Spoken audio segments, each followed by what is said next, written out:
I think by now we get the gist of the procedure. When making a hack film, first you have to shoehorn in an oppressed group. That way you get instant praisal with no effort at all. Then you could dismiss all criticism as merely an attack against said oppressed group and not an attack on the quality of your film in general. If criticism doesn't materialize, then invent a straw man. Continue to antagonize the straw man until someone out there is dumb enough to speak out. Then activate your shock troops and your guilt trip ad campaign. What could possibly go wrong from there? As it turns out, something funny happened. Turns out that the film, trying to court the oppressed group, ended up glorifying the very object of their oppression in the first place. Oops. The film I'm referring to is, of course, The Woman King. Shit title, I know, but it'll all make sense later. A movie meant to showcase the rich and storied history of an African nation. It's just a shame that the said African nation, otherwise known as the Kingdom of Dahomey, unlike the United States, actually did get built on the backs of slaves. Not only that, once they made contact with the Europeans, they even made a lot of money selling slaves to the Europeans, which eventually made their way into the US. Meaning, as an African American, my very own ancestors could have been victimized by these people. Not that I would ever hold a grudge over such a mistake. But lately I've been more interested in how the mistake was made. And once I saw that the writers were Dana Stevens and Maria Bello, I had my answer instantly. It was the glory of ancient Africa, as portrayed by two white chicks. And if you're wondering how two white chicks could screw this up so bad, then you haven't been paying attention. You see, I've noticed a pattern lately. Whenever there's a middle-aged wine aunt at the helm of a picture, one that has a potential of being a great epic, it usually goes about as well as, well, women driving anywhere at this rate. And that's usually because women in Hollywood just can't help themselves. Whenever they're handed the keys to creativity, they have to make it about themselves. Once you understand that, everything starts to make more sense. From the title, which is really just a play on the words girl boss, to selecting the Dahomey nation itself as a portrayal of African culture in the ancient times. The Dahomey weren't picked for their peak portrayal of Afrocentric excellence. They were picked for the girl power moment of their female warriors.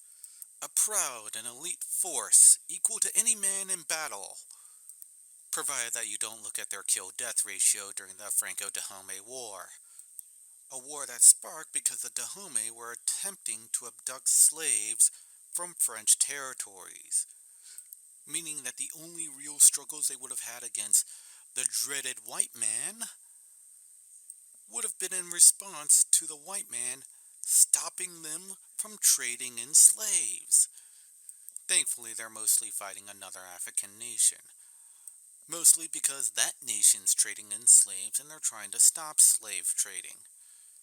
Which presents another problem. It's not like historical inaccuracies can ruin a film for me. You return empty-handed from the chase, my son? Not so, fine gazelle. Now we seek bigger game, Hunlin. How many markets did you observe? 30? No more. We'll take twice that number. Call Bagurci and Savaya. I've enjoyed Braveheart and all the Mel Gibson lunacy. Apocalypto was a good adventure film, despite the fact that it can't quite figure out which Mesoamerican society it was trying to portray. The Last Samurai should have had Tom Cruise playing a German instead of American, and there's no telling what they might have screwed up in 10,000 BC, but it was a fun movie anyways. problem isn't that it's historically inaccurate, it's what is being historically inaccurate. Imagine, if you will, a World War II film. One about the heroic Axis forces saving the poor Jewish people from being gassed to death by the Allies in a mass genocide. Not only would it be completely backwards, but it's actually kind of offensive as well. And that is why the backlash happened. So, for all you guys saying that the Romans had slaves too, and they're sometimes depicted as the good guys, we never really got a movie about Romans fighting against slavery. But it's not like these two ladies are gonna write a story about how the KKK started the Underground Railroad and fought against plantation owners in the Civil War on the Union side. I don't think they're doing this on purpose. I think they're just doing this out of sheer negligence brought about by their sheer narcissism. After all, there are plenty of other African nations with storied histories that you could have depicted. You could have just picked the Sunjata campaign from the Age of Empires 2 game and just made a movie out of that. Or if you want your heroic blacks versus villainous whites, you could have done the whole war between Ethiopia and Italy. Or do another remake of Shaka Zulu, which is already in the works, by the way. Although that does get revealing at times.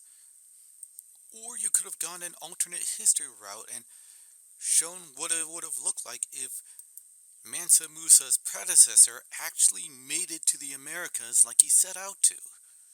But of all the possibilities, they chose the Dahomey Kingdom, thus proving that if you want these legendary stories to be told, well, you're gonna have to tell them yourself. This is Mansa Scarfi, and remember, these are our stories, not theirs.